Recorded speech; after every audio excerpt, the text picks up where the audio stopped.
how this is how we jive for mass communication. Here I'm again with another video. In this video I'm going to show you how you can add or change screensaver to your iMac, MacBook Pro, any other version of Apple computer. In this case you see Apple logo here, hit this one, and the second option you see system preference, go to this one. Here also exactly the second option, desktop and screensaver, hit this one. And you could see desktop option where you can change the wallpaper.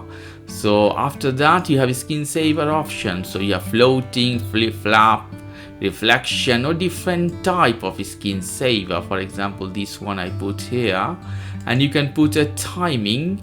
For example, I put 1 minute. After 1 minute, if the computer is untouched or mouse, it will start this screensaver. Also, for example, floating screensaver you have here.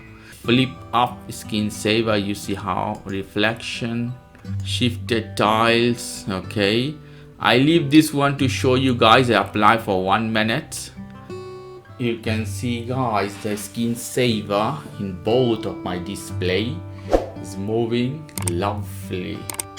So this is how you can change screensaver or put screensaver as you want. Okay guys, if you like this video, please do subscribe to my channel. If you like this segment, please give me a thumbs up. Take care till then, bye bye.